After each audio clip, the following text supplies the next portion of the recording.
Good morning all of you. आज कुछ topics में ईडियोग्राम्स एंड कैरियोग्राफ्स, ठीक है। तो आज इसमें गुणसूत्रों के ईडियोग्राम और कैरियोग्राफ क्या है समझाएंगे, ठीक है। और ये टॉपिक्स वेरी मोस्ट इम्पॉर्टेंट है, हो सकता है इस बार क्वेश्चंस ये आ सकता है, ठीक है। और ये क्वेश्चन 2011-12 में एक बार आ चुका है, ठीक है। तो इसे हम बोलते हैं ईडियोग्राम एंड कैरियोग्राफ क्या है और समझाइए, ठीक है। तो चलिए देख लेते हैं इसमें।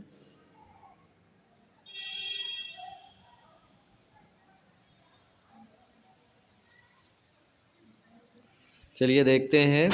तो इसमें क्या होता है कि जैसे कि मानों में गुणसूत्रों की कुल संख्या 46 होती है। कितनी? 46 होती है। अगर हम बात करते हैं तो 23, मतलब कि 23 जोड़े, कितने जोड़े? 23 जोड़े गुणसूत्र पाए जाते हैं। कितने जोड़े? 23 जोड़े पाए जाते हैं अगर देखते हैं तो, ठीक है। तो 23 जोड़े गुणसूत्र सभी में पाए जाते हैं। तो अगर उसमें देखा जाए तो इस तरह के गुणसूत्र जैसे कि टोटल 46 होते हैं, ठीक है। और इसमें दैहिक गुणसूत्र होते हैं जिसे ऑटोसोम्स कहते हैं, और ऑटोसोम्स 44 होते हैं। कितने? 44। अगर ये कह दिया जाए कि 22 जोड़े, मतलब कि 22 जोड़े क्या पाए जाते हैं? ऑटोसोम्स पाए जाते हैं। और उसमें से कुछ क्रोमोसोम्स जो होते हैं, जैसे यक्स वाई हो जाता है, और एक होता है यक्स मतलब यक्स यक्स होता है, ठीक है। तो जो हेट्रोक्रोमोसोम्स होते हैं उनको यक्स वाई कहते हैं। जो होमोक्रोमोसोम्स होते हैं वो यक्स यक्स होते हैं। क्या होते हैं? यक्स यक्स को होमोक्रोम्स कहते हैं, ठीक है। तो चलिए देख लेते हैं इसमें। तो इसमें क्या है, मानव में गुणसूत्रों की संख्या, मानव में गुणसूत्रों की कुल संख्या कितनी होती है? 46 होती है। गुणसूत्रों के 22 क्या होते हैं? अलिंग सूत्र होते हैं, जिन्हें हम ऑटोसोम्स के नाम से जानते हैं। या फिर समजात जोड़े तथा एक जोड़ी क्या होते हैं? लिंग गुणसूत्र का होता है। क्या होता है? लिंग गुणसूत्र होते हैं, जिसे बोलते हैं सेक्स क्रोमोसोम्स का होता है। तो इसमें सेक्स क्रोमोसोम एक जोड़ी क्या होता है? लिंग गुणसूत्र होता है। और गुणसूत्रों का आकार उन पर उपस्थित द्वितीयक संकीर्ण तथा पट्टियों के विन्यास के आधार पर अलग अलग समूहों में व्यवस्थित किया जाता है। तो गुणसूत्रों का अध्ययन करने के लिए श्वेत रुधिराणुओं, अस्थि मज्जा, कोशिकाओं का संवर्धन माध्यम यानी कल्चर मीडियम में रखा जाता है, और कोशिकाओं में विभाजन होने दिया जाता है। तो इसको क्या बोलते हैं? कोल्चिसिन। क्या बोलते हैं? कोल्चिसिन नामक रसायन कोशिका विभाजन को मध्यावस्था या फिर मेटाफेज में ही रोक देता है। कौन? कोल्चा से मतलब कि कोल्चिसिन नामक रसायन पदार्थ जो होता है, जो कोशिका विभाजन के मध्यावस्था में ही रोक देता है। और यह गुणसूत्र जो होते हैं पाए जाते हैं कोल्चिसिन, क्या बोलते हैं? मतलब कि कोल्चिसिन जो पाया जाता है इसमें, जैसे जिसको बोलते हैं कोल्चिसिन नामक रसायन कोशिका विभाजन को मेटाफेज में ही रोक देता है। अतः गुणसूत्र अध्ययन सरलता से किया जा सकता है। मतलब जो गुणसूत्र होता है अध्ययन का सरलता से किया जाता है। गुणसूत्रों को कोई रंग नहीं होता है, और उनको रंग देने के लिए अलग से एक केमिकल डाला जाता है, ठीक है। तो गुणसूत्रों का मध्यावस्था में सूक्ष्मदर्शी के द्वारा चित्र लिया जाता है तथा इस चित्र के गुणसूत्रों को आकार के अनुसार समजात जोड़ों में चिपका लेते हैं। इस प्रकार बने चित्र को गुणसूत्र आलेख या फिर ईडियोग्राम के नाम से जाना जाता है, या ईडियोग्राम कहते हैं। गुणसूत्रों को विशेष लक्षणों के आधार पर पहचान कर वर्गीकृत करने को कैरियोग्राफ कहते हैं। मतलब जो गुणसूत्र पाए जाते हैं उनके विशेष लक्षणों को पहचान कर उनको वर्गीकृत किया जाना ही क्या कहलाता है? कैरियोग्राफ कहते हैं। क्या कहते हैं? कैरियोग्राफ कहते हैं। जैसे इसमें देख लेते हैं चित्र के अकॉर्डिंग। तो चित्र में जैसे मान लिया जाए जो गुणसूत्र होते हैं इस तरह से पाए जाते हैं गुणसूत्र, ठीक है। और इसमें बीच में आपके क्या होते हैं? ये जो पाया जाता है इसको कियाजमेटा या फिर संकीर्णन भी कहते हैं, जो संकीर्णन के द्वारा आपस में जुड़े रहते हैं। तो इस तरह से क्रोमोसोम्स पाए जाते हैं, ठीक है ना। इस तरह से आपस में जुड़े हुए पाए जाते हैं। तो चलिए देख लेते हैं इसके। तो इसमें आप देख रहे हैं इसको, मतलब कि इसमें कई जोड़े हैं तो मतलब कि 2 2 4 2 6 6 जोड़े हैं, तो इसमें इसको हम दे देते हैं ए। क्या देते हैं? ए बराबर कितने दिए गए हैं? मतलब इस तरह से क्रोमोसोम्स दिए गए हैं, ठीक है, और इनको 1 2 3 दिया गया है, ठीक है, तो ये ए बराबर होते हैं, ठीक है। और बी बराबर इसी तरह बी वाले क्या होते हैं? 4 5 गुणसूत्र को रखा गया है। और इसी के अलावा जो सी होते हैं, सी, ये देख रहे हैं, सी को भी क्या है, इस तरह से गुणसूत्रों को रख लेते हैं और उनको 6 7 8 9 10 11 12 देते हैं, नाम देते हैं और उसको हम सी मान लेते हैं। क्या मान लेते हैं? सी। और इसी तरह क्या होता है? 13 14 15, और ये गुणसूत्र भी क्या है? 13 14 15, इसको मान लेते हैं डी। और इसको 16 17 18 इसको हम ई मान लेते हैं। और 19 और 20 इसको क्या मानते हैं? मतलब कि एफ मान लेते हैं। क्या मान लेते हैं? एफ। और यहाँ पे अब यहाँ पे यक्स यक्स और यक्स एक्स दिए गए ना, तो यहाँ पे 21 और 22 गुणसूत्र पाए जाते हैं। तो ये जो 22 गुणसूत्र होते हैं इनको बोलते हैं दैहिक गुणसूत्र या फिर ऑटोसोम्स कहते हैं। क्या कहते हैं? ऑटोसोम्स कहते हैं, ठीक है ना। तो ये 22 जोड़े होते हैं। कितने? 22 जोड़े। अगर इस 22 जोड़े में अगर गुणसूत्र में मान लिया जाए एक क्या हो जाता है? यक्स ऐड हो जाता है, मतलब कि यक्स गुणसूत्र जो होता है ऐड होता है, तो ये कितना बना लेता है? 23 जोड़े हो जाते हैं, मतलब कि 23 हो जाते हैं, ठीक है। तो इनकी टोटल संख्या कितनी होती है? अगर माना जाए तो संख्या इनकी कितनी होती होगी? 44 होते हैं। मतलब ऑटोसोम्स कितने पाए जाते हैं? 44 होते हैं। और इस 44 ऑटोसोम्स को क्या है, अगर इसके साथ एक यक्स जुड़ जाता है तो ये 46 हो जाता है। कितना? 46 हो जाता है। तो इस तरह से गुणसूत्र पाए जाते हैं। अगर यहाँ पे ये एक मान लिया जाए 44 में वाई गुणसूत्र जोड़ देते हैं। क्या जोड़ देते हैं? अगर हम जोड़ते हैं क्या है, 44 क्रोमोसोम्स में वाई गुणसूत्र को प्लस कर देते हैं तो ये 46 हो जाते हैं। तो यही एक्स और वाई क्या होते हैं? हमारे सेक्स को, मतलब कि लिंग को बताते हैं। मतलब कि एक्स वाई ही गुणसूत्र क्या बताते हैं? मतलब कि गुणसूत्रों को बताते हैं और ये लिंग निर्धारण में सहायता करते हैं, यानी सेक्स डिटर्मिनेशन में सहायता करते हैं। तो चलिए देख लेते हैं अगला इसमें, ठीक है। तो इन्हें मानव के गुणसूत्रों का ईडियोग्राम कहा जाता है। ये क्या कहा जाता है? ईडियोग्राम। तो यहाँ पे आपने देखा एक यक्स एक्स है और एक यक्स वाई होता है। तो वाई जो होता है वो हमेशा क्या होता है? छोटा होता है। और यक्स गुणसूत्र क्या होता है? बड़ा दिखाया गया है, ठीक है। तो इस तरह से इसको हम समझ लेते हैं। और यक्स जो यक्स होते हैं इसे होमोक्रोमोसोम, और यक्स वाई जो होते हैं उसे हम हेट्रोक्रोमोसोम्स के नाम से जानते हैं, ठीक है। तो चलिए देख लेते हैं। मानव गुणसूत्र को आकार के अनुसार नंबर दिया जाता है। क्या करते हैं? मतलब जो गुणसूत्र होते हैं उनके आकार के अनुसार उन्हें नंबर दिया जाता है। और मनुष्य के 46 गुणसूत्र को 7 समूहों में व्यवस्थित किया गया है। कितने समूह में? 7 समूहों में व्यवस्थित किया गया है।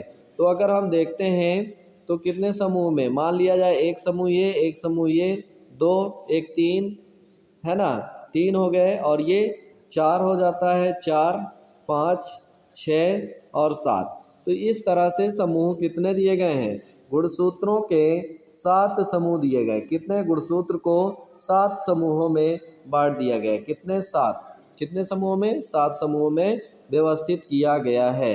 अगर हम गुणसूत्र बांधते हैं 1 2 3 को ए वर्ग में रखते हैं, 4 5 को बी वर्ग में, और 6 7 8 9 10 11 12 को हम सी वर्ग में, और 13 14 15 को डी वर्ग में, और 16 17 18 को ई वर्ग में, और 19 20 को एफ वर्ग में, और 21 22 तथा लिंग गुणसूत्र को जी वर्ग में रखा गया है। किसको? लिंग गुणसूत्र को 21 22 लिंग गुणसूत्रों को जी वर्ग में रखा गया है, ठीक है। तो यही होता है आइडियोग्राम, ठीक है। तो चलिए नेक्स्ट देख लेते हैं।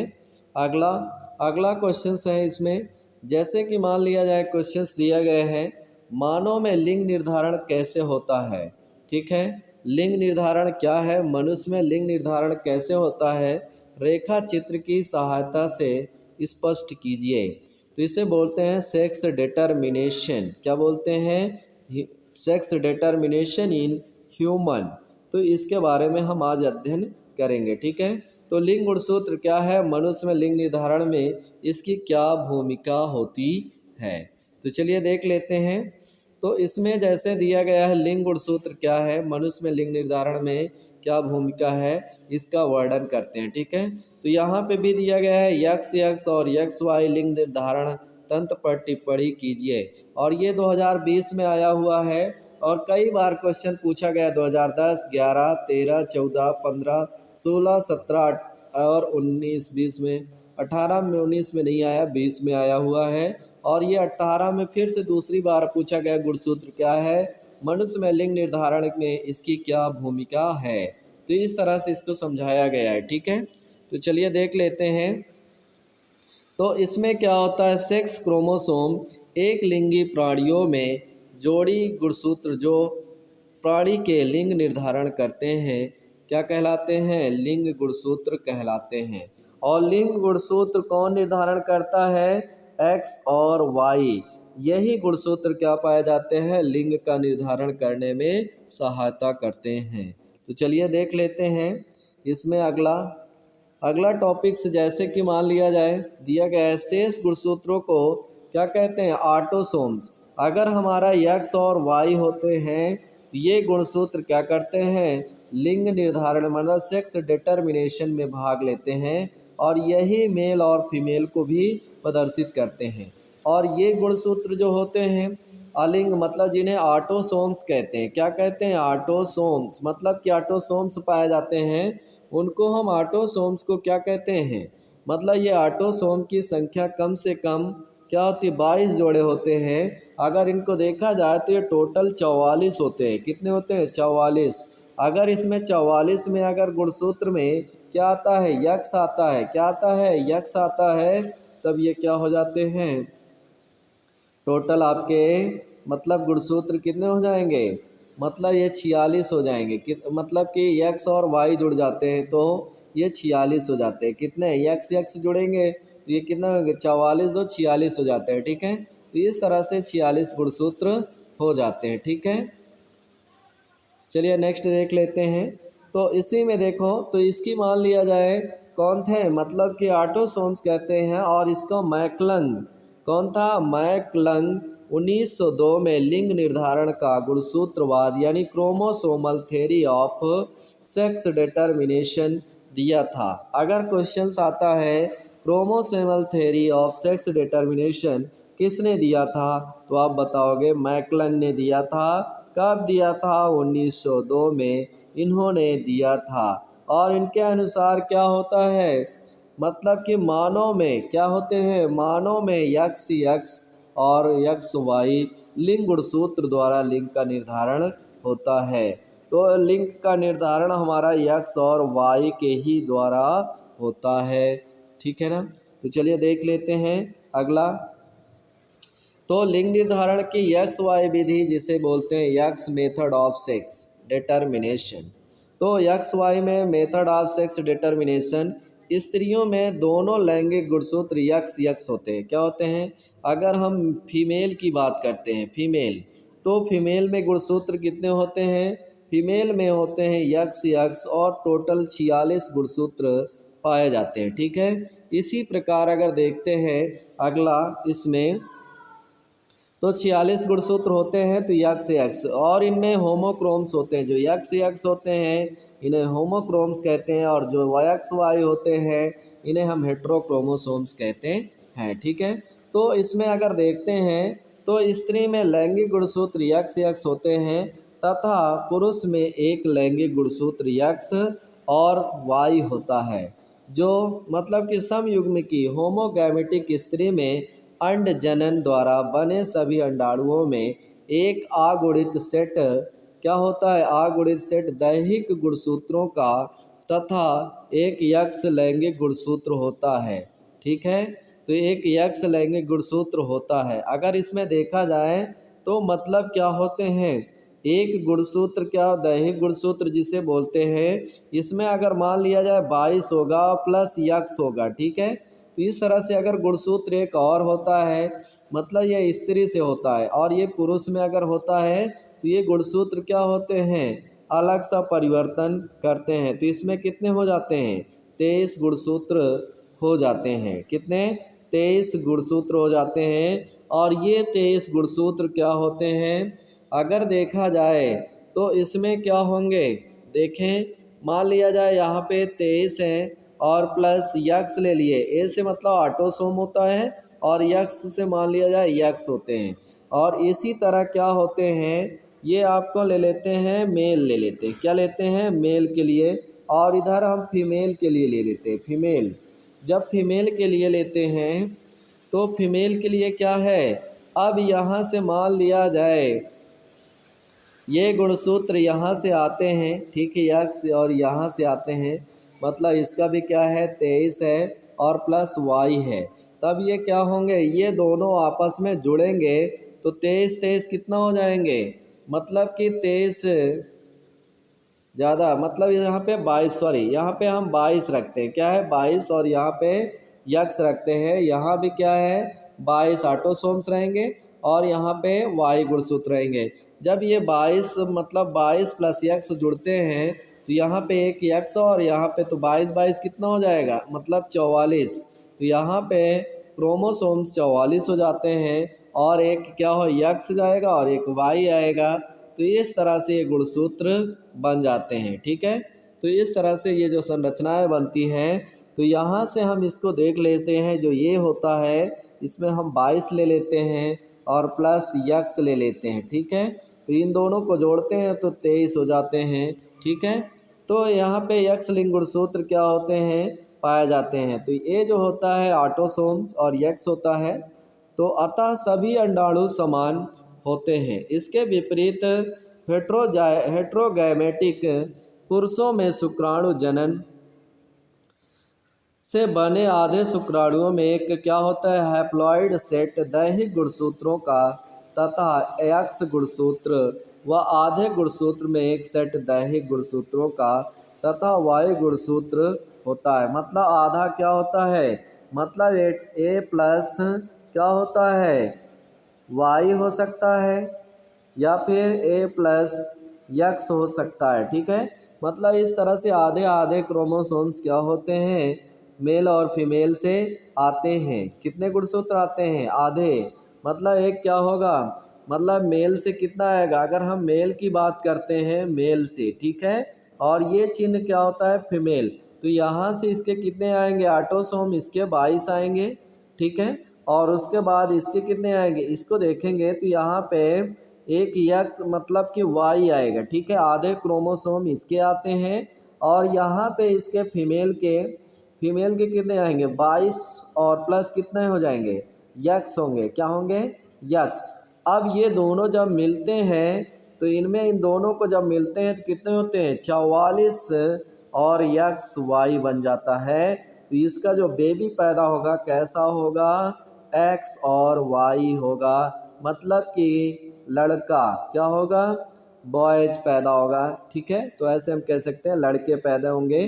तो इस तरह से क्या होते हैं, आधे आधे क्रोम्स के संयोजन से मतलब इनका मतलब मेल और फीमेल पाए जाते हैं। और मेल और फीमेल के लक्षण क्या होते हैं, सिर्फ कौन निर्धारण करता है, सेक्स को निर्धारण वाई करता है, क्या, वाई क्रोमोसोम्स ही सेक्स का निर्धारण करता है।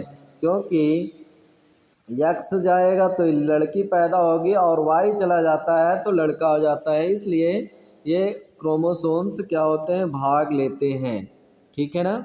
तो चलिए आगे देख लेते हैं। तो इसमें क्या होते हैं कि x a plus x r a plus y होते हैं, ठीक है, दैहिक गुणसूत्र में। तो इस प्रकार दो प्रकार के शुक्राणुओं का निर्माण होता है।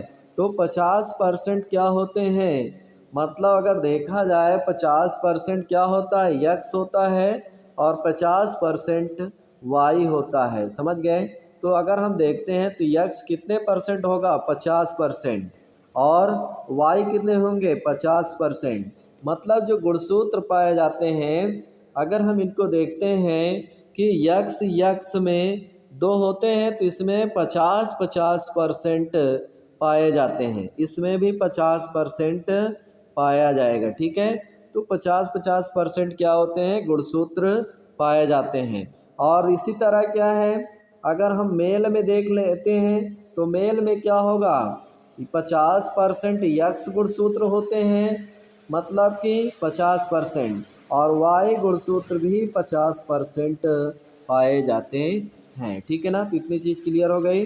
तो ए क्या है, तो शेष जो गुणसूत्र होते हैं तो ये पाए जाते 50% गुणसूत्राणु ए और यक्स तथा शेष 50% ए एक्स प्लस वाई गुणसूत्र वाले होते हैं। ठीक है, तो चलिए नेक्स्ट देख लेते हैं। निषेचन के समय ए प्लस वाई, मतलब क्या होता है, निषेचन के समय क्या होता है, ई जो होता है ऑटोसोम होता है, क्या होता है, ऑटोसोम्स पाए जाते हैं ए, और वाई जो होता है वो क्रोमोसोम्स होता है। शुक्राणुओं का समेकन अंडाणु के साथ होता है, क्या होता है, शुक्राणुओं का समेकन यानी फ्यूजन होता है किसके साथ, अंडाणु के समान, मतलब अंडाणुओं के साथ होता है, तब नर संतान पैदा होती है। यदि अंडाणु का समेकन ए प्लस यक्स गुणसूत्राणुओं के साथ होता है तब मादा संतान पैदा होती है। यह केवल संयोग है कि कौन से शुक्राणु का समेकन अंडाणु के साथ होता है, इसी आधार पर संतान का लिंग निर्धारण होता है। तो मतलब अगर मान लिया जाए, अगर देखा जाए तो जो मान लिया जाए मेल है, मेल में क्या पाए जाते हैं, यक्स और वाई पाए जाते हैं। अगर यक्स जाता है तो अगर मेल से यक्स जाता है, फीमेल से तो होमोक्रोमैटिक होते ही है वो, ठीक है, तो उसमें भी यक्स जाता है तो ये लड़की पैदा होगी। तो यहाँ पे यक्स यक्स जाएंगे तो क्या हो जाएंगे, लड़की का फॉर्मेशन हो जाता है। अगर यहाँ से वाई चला जाता तो यक्स वाई हो जाता। तो इस तरह से कंडीशन बनती है। ठीक है, तो चलिए नेक्स्ट देख लेते हैं। तो सात मादा संतान पैदा होती है। तो इस तरह से क्या होते हैं, यह केवल संयोग की बात है और इसी आधार पर संतान का लिंग का निर्धारण होता है। चलिए नेक्स्ट देख लेते हैं। अब हम बात करेंगे अगला क्वेश्चंस, वेरी मोस्ट इम्पोर्टेंट है। 2018 में पक्षियों तथा मधुमक्खियों में लिंग निर्धारण समझाइए। यानी 2018 में आया हुआ क्वेश्चंस और 19 में आया हुआ क्वेश्चंस है, तो इसे हम आज समझेंगे। और पक्षियों तथा मधुमक्खियों में लिंग निर्धारण समझाइए, और मधुमक्खियों में लिंग निर्धारण समझाइए। ठीक है, तो ये क्वेश्चंस ऐसे हैं, तो चलिए देख लेते हैं। पक्षियों में लिंग निर्धारण, सेक्स डिटर्मिनेशन इन बर्ड्स, मतलब कि बर्ड्स में सेक्स डिटर्मिनेशन कैसे होता है, तो आज हम इसके बारे में समझेंगे। ठीक है, तो नर पक्षी क्या होता है, होमोगैमेटिक होता है।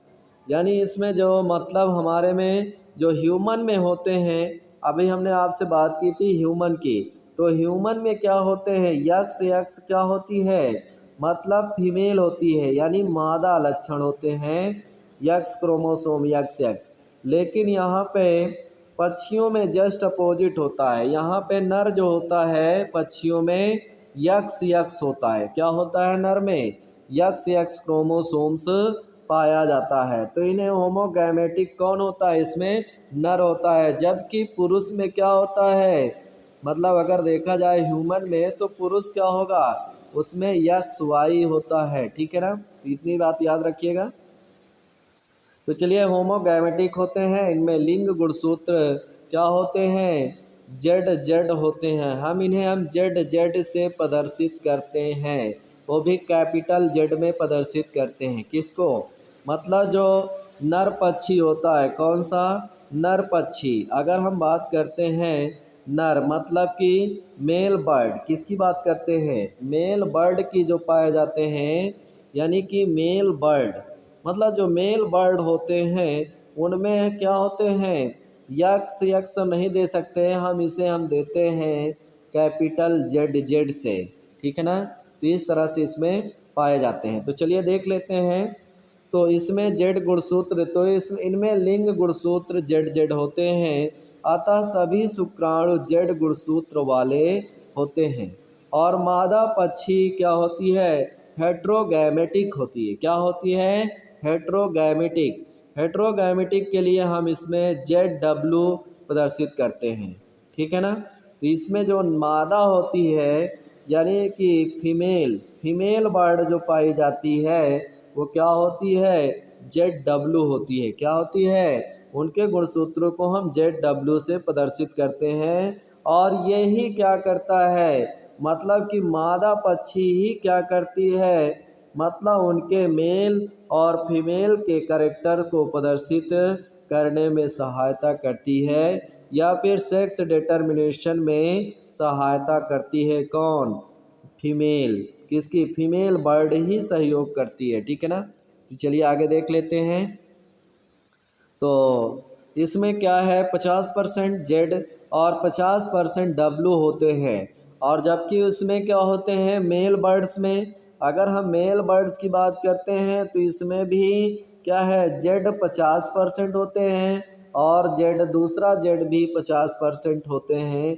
मतलब 100% टोटल जेड होते हैं, ठीक है ना। कितने परसेंट, 100% जेड ही होते हैं, ठीक है। इसलिए इसे होमोगैमेटिक कहते हैं, किसमें, मेल बर्ड में, ठीक है। तो चलिए नेक्स्ट देख लेते हैं। तो इसमें जेड 50% और 50% डब्लू गुणसूत्र वाले, और जेड गुणसूत्र वाले अंडाणु निषेचन के पश्चात नर पक्षी और डब्लू गुणसूत्र वाले अंडाणु निषेचन के पश्चात मादा पक्षी को जन्म देते हैं, ठीक है। तो मादा कौन देता है, मादा के लिए डब्लू होता है और नर के लिए क्या होता है, जेड। अगर हम बात करते हैं नर के लिए जेड होता है, डब्लू किसके लिए होता है, मादा के लिए, मादा मतलब कि फीमेल बर्ड के लिए, और ये होता है मेल बर्ड के लिए, ठीक है ना। तो इस तरह इसके बारे में समझ लेते हैं। तो इतनी चीज़ क्लियर है ना। अब आगे देख लेते हैं मधुमक्खियों में सेक्स डिटर्मिनेशन इन हनी बीज। तो मधुमक्खी क्या होती है, द्विगुणित होती है। क्या होती है, डिप्लॉयड। क्या बोलते हैं, डिप्लॉयड, मतलब ये डिप्लॉयड होते हैं। ये कह सकते हो द्विगुणित, मतलब कि इसमें कितने गुणसूत्र होते हैं, 32 गुणसूत्र होते हैं। कितने, 32 गुणसूत्र, यानी 32 होमोक्रोम्स यानी 32 क्रोमोसोम्स पाए जाते हैं। जबकि श्रमिक में क्या होते हैं, श्रमिक मधुमक्खी में 32 गुणसूत्र द्विगुणित तथा ड्रोन या नर मक्खी में 16 गुणसूत्र होते हैं। अगर हम बात करते हैं ड्रोन, तो ड्रोन मक्खी ही क्या करता है, सेक्स डिटरमिन, मतलब सेक्स करता है, किसके साथ है, फीमेल के साथ, ठीक है ना। तो ये सेक्स मतलब कि लिंग का निर्धारण कौन करता है, ड्रोन करता है, ठीक है ना। तो इस तरह से इसके बारे में हम समझ जाते हैं, ठीक है ना। तो चलिए देख लेते हैं नेक्स्ट में। इसमें तो इसमें क्या होता है, रानी मक्खी अंडाणु निर्माण अर्धसूत्री विभाजन द्वारा होता है। अगर आपसे कोई पूछ ले ड्रोन में कितने गुणसूत्र होते हैं, तो बताओगे 16 गुणसूत्र होते हैं। अगर मादा में पूछ लिया जाए कितने गुणसूत्र होते हैं, तो आप बताओगे 32 गुणसूत्र होते हैं। और श्रमिक मधुमक्खी में भी 32 गुणसूत्र होते हैं, याद रखिए। तो मधुमक्खी, अगर हम बात करते हैं मधुमक्खी की, तो मधुमक्खी में भी, मतलब कि श्रमिक मधुमक्खी में 32 क्रोमोसोम और रानी मक्खी में भी क्या होते हैं, 32 क्रोमोसोम्स होते हैं। और जबकि इसमें क्या होता है, ड्रोन मक्खी में 16 क्रोमोसोम्स पाए जाते हैं, ठीक है ना। तो चलिए नेक्स्ट देख लेते हैं। तो इसमें अंडाणु निर्माण अर्धसूत्री विभाजन द्वारा होता है, जबकि नर या ड्रोन में शुक्राणु निर्माण समसूत्री विभाजन होता है। ड्रोन में कैसा होता है, समसूत्री विभाजन होता है। और जबकि किसमें, मतलब कि अंडाणुओं में क्या होता है, अर्धसूत्रण होता है, ठीक है ना, याद रखिएगा। तो अर्धसूत्रण क्रिया किसमें होती है, रानी मक्खी में होती है। और ड्रोन मक्खी में कौन सा शुक्राणु विभाजन होता है, समसूत्री विभाजन पाया जाता है। तो इनमें ड्रोन का विकास अगुणित अंडाणुओं से अनिषेक जनन यानी जिसे बोलते हैं पार्थिनोजेनेसिस द्वारा होता है। तो पार्थिनोजेनेसिस मतलब बिना निषेचन के इनका जन्म हो जाता है ड्रोन का। तो उसी प्रकार जैसे आपने देखा होगा पार्थिनोजेनेसिस जिसे कहते हैं बिना निषेचित हुए फल का निर्माण होता है, किसमें, केले में होता है। पौधों की बात करते हैं तो केले में ऐसा होता है, ठीक है ना। तो चलिए नेक्स्ट देख लेते हैं। अगली बात करते हैं। तो इसमें क्या होते हैं, निषेचित अंडाणु से द्विगुणित या श्रमिक रानी मक्खी बनते हैं। निषेचित जब वो फर्टिलाइजेशन क्रिया कर लेता है, फर्टिलाइज होता है, तो उसमें द्विगुणित श्रमिक रानी मक्खी ही बनती है। और रॉयल जेली खाने वाली मक्खी मादा मक्खी बनता है। क्या बनता है? रॉयल जेली खाने वाली मक्खी मादा मक्खी बनता है, जबकि इससे वंचित सभी मक्खी श्रमिक बनती हैं। इसे अगुणित या द्विगुणित लिंग निर्धारण भी कहते हैं। तो चलिए नेक्स्ट क्वेश्चंस देख लेते हैं। अगला क्वेश्चंस दिया है प्रभाविता यानी कि प्लियोट्रॉपी एवं बहुजीनी वंशागति की व्याख्या कीजिए। और ये 2019 में आया हुआ क्वेश्चंस है और ज़्यादा वेरी मोस्ट इम्पोर्टेंट हो सकता है। ठीक है, तो चलिए देख लेते हैं इसमें। तो इसमें देखिए कि बहुप्रभाविता प्लियोट्रॉपी क्या है? प्लियोट्रॉपी मतलब प्लियोट्रॉपी के नाम से जानते हैं इसको। तो जिसे बोलते हैं प्रभाविता, क्या बोलते हैं? बहुप्रभाविता। जब एक जीन से अधिक लक्षणों यानी कि फिनोटाइप को प्रभावित करता है तो इसे हम बहुप्रभाविता कहते हैं। मतलब एक से ज़्यादा लक्षण आ जाते हैं तो ऐसे लक्षण को हम बहुप्रभाविता कहते हैं। ठीक है ना?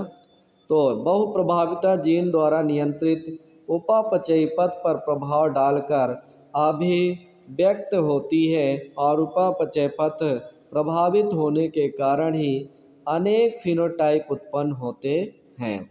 जैसे कि ड्रोसोफिला में नेत्र के सफ़ेद रंग के लिए उत्तरदायी जीन शरीर के अनेक भागों में रंजकहीनता उत्पन्न कर देता है। और वीडियो को लाइक ज़रूर किया करो और सब्सक्राइब कर लो चैनल को। ठीक है, जिससे आपको वीडियो मिलती रहेगी। नई नई वीडियो जैसे आप बनेगी आप में तुरंत आ जाएगी। ठीक है ना? तो इसलिए वीडियो को देखिए और उसे सब्सक्राइब कर लीजिए चैनल को। ठीक है ना? तो चलिए देख लेते हैं अगले, जिसमें रंजकहीनता उत्पन्न कर देता है। और सीकल सेल एनीमिया, जो एनीमिया रोग उत्पन्न करते हैं। एनीमिया में जीन का क्या है? एक प्रभाव असमान हीमोग्लोबिन का निर्माण तथा दूसरा लाल रक्त कणिकाओं को हंसियाकार बना देता है। क्या बना देता है? हंसियाकार बना देता है। इस तरह से ऐसे लक्षण पैदा होते हैं। ठीक है ना? तो चलिए देख लेते हैं बहुजीनी वंशागति पॉलीजेनिक क्या है? इनहेरिटेंस। क्या बोलते हैं? बहुजीनी वंशागति। तो इसमें प्रकृति में अनेक लक्षणों के मात्र दो वैकल्पिक रूप ही नहीं मिलते बल्कि यह क्रमिक स्तर प्रदर्शित करते हैं। जैसे मनुष्य में त्वचा का रंग गोरा या काला ही नहीं होता बल्कि इनके और भी पार्ट्स में मध्यम हो सकते हैं। क्या हो सकते हैं? मध्यम भी हो सकते हैं। अनेक सेट अलग अलग भी दिखाए जा सकते हैं। मध्य अनेक सेट पाए जाते हैं। और मनुष्य की लंबाई भी क्या है? केवल दो रूप नहीं होते हैं। मतलब कि मनुष्य की लंबाई के भी केवल दो रूप नहीं होते। यह मुख्यतः अनेक जीनों के योगात्मक प्रभाव के कारण उत्पन्न होते हैं। इस प्रकार के लक्षण को हम बोलते हैं बाहुजीनी। क्या बोलते हैं? बाहुजीनी कहते हैं, जिसमें विभिन्न प्रकार के अलग अलग लक्षण व्यक्त हो जाते हैं। एक से अधिक लक्षण होते हैं तो वह बहुजीनी के कारण होते हैं और यह लक्षण बहुजीनी होता है। ठीक है ना? तो दो से अधिक जीनों द्वारा नियंत्रित होने के कारण यह बहुजीनी वंशागति कहलाता है। क्या कहलाता है? नियंत्रित होने के कारण, दो से अधिक जीनों द्वारा नियंत्रित होने के कारण यह बहुजीनी वंशागति कहलाती है। मनुष्य में त्वचा का रंग तीन अलग अलग जीनों ABC द्वारा निर्धारित होता है और प्रत्येक जीन अपूर्ण प्रभाविता के कारण त्वचा के रंग की एक नई इकाई योगदान देता है। इस प्रकार काले निग्रो रंग को AABBCC द्वारा, अत्यधिक गोरे रंग को स्मॉल ABAA और स्मॉल BBCC के नाम से जानते हैं या प्रदर्शित करते हैं। इसके बीच में त्वचा के अनेक सेट पाए जाते हैं।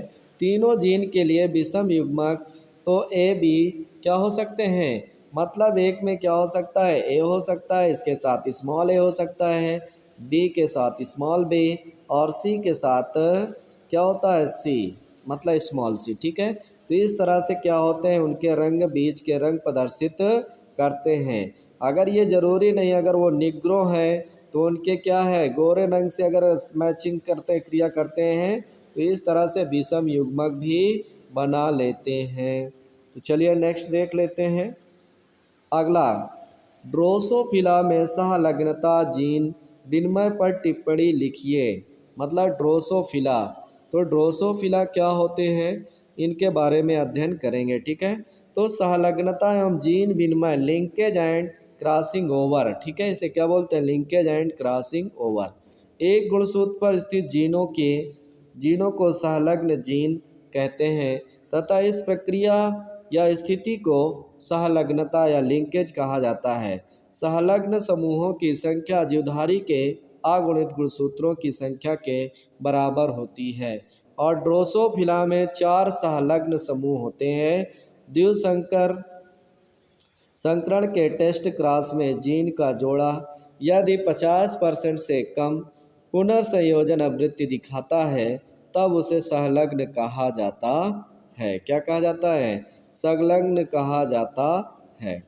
तो मोर्गन ने ड्रोसोफिला, मतलब मॉर्गन नामक वैज्ञानिक थे। कौन थे, मॉर्गन, जिसे बोलते हैं मोर्गन, यानी मुर्गा के नाम से भी याद कर सकते हो मॉर्गन को। ठीक है, तो मॉर्गन नामक साइंटिस्ट ने क्या किया था, ड्रोसोफिला के मक्खियों पर अध्ययन किया और उन्होंने बताया कि ड्रोसोफिला में सहलग्न लक्षण किस प्रकार से ट्रांसफर होते हैं। ठीक है ना, तो इसके बाद आगे बात कर लेते हैं।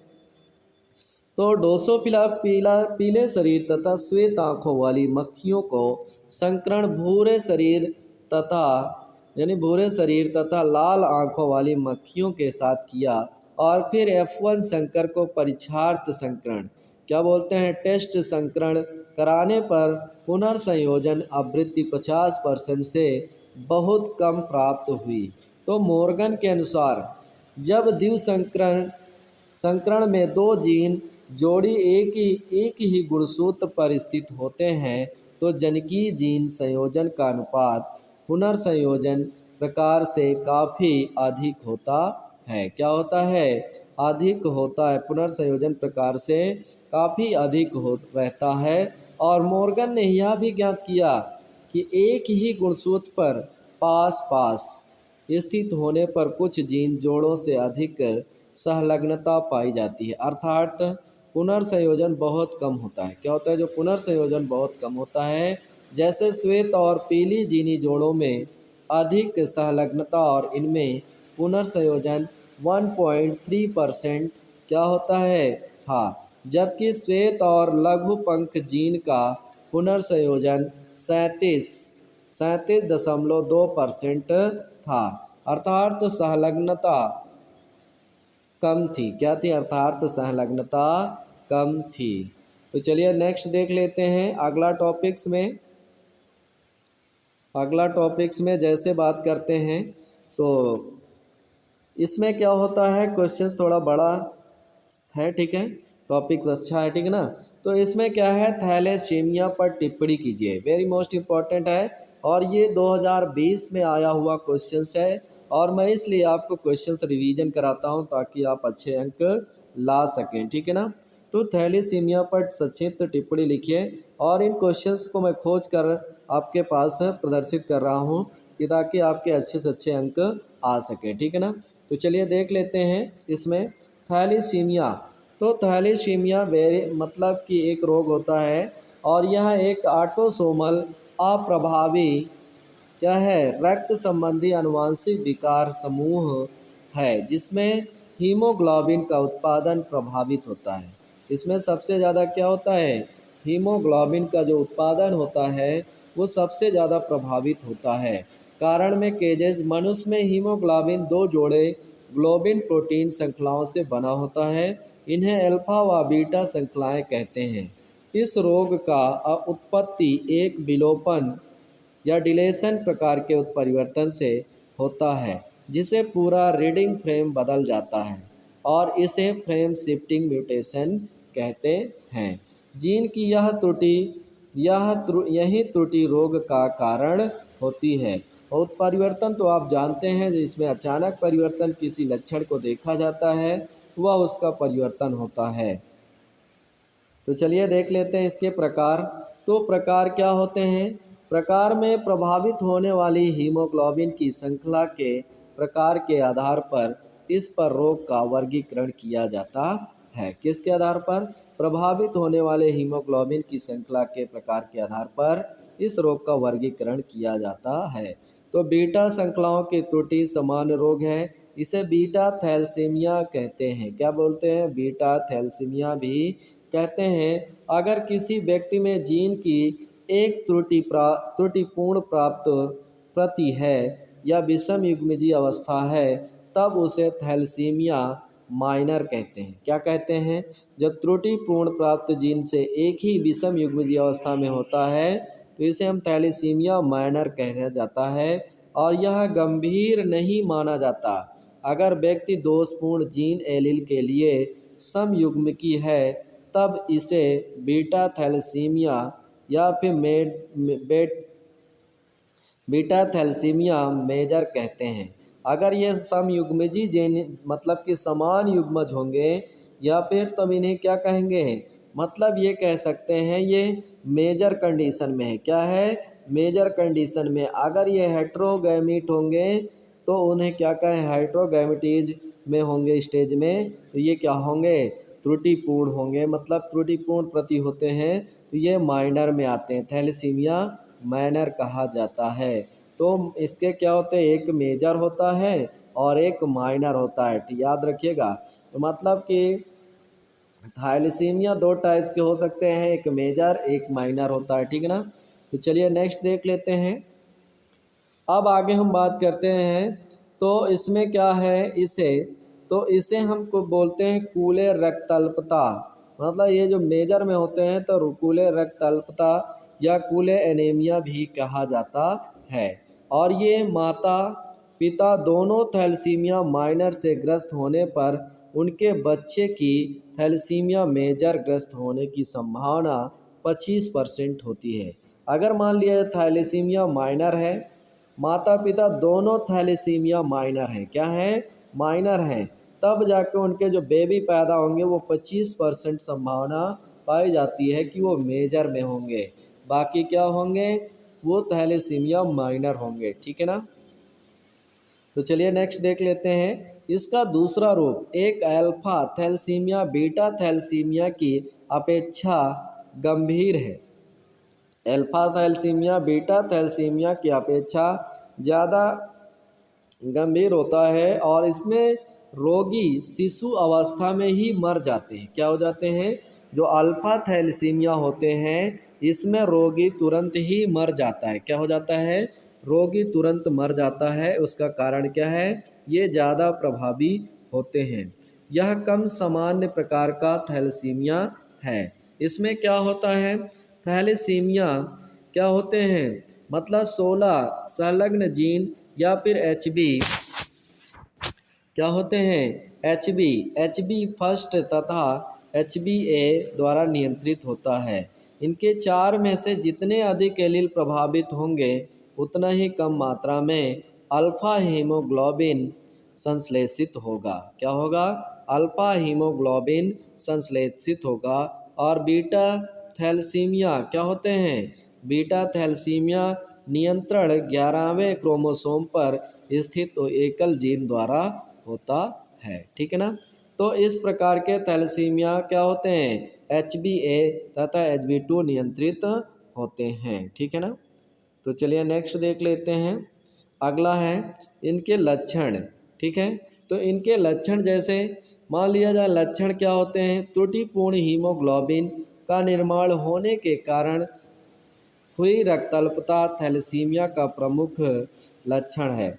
इसे हीमोग्लोबिन एनीमिया भी कहते हैं। क्या कहते हैं? हीमोग्लोबिन या हीमोलाइटिक क्या कहते हैं? हीमोलाइटिक एनीमिया भी कहते हैं। और तिल्ली का बढ़ना, मतलब कि जो तिल्ली होते हैं, तिल्ली बढ़ जाना, मतलब जो पेट के अंदर तिल्ली होती है उसका क्या होता है? बढ़ जाना या सांस फूलना, थकान अन्य लक्षण होते हैं एनीमिया के। यह एक परिमाणात्मक समस्या है और सिकल सेल एनीमिया एक गुणात्मक समस्या होती है। ठीक है ना। तो चलिए, ये थैंक यू क्लास। ये क्लास यहीं पे ख़त्म होती है।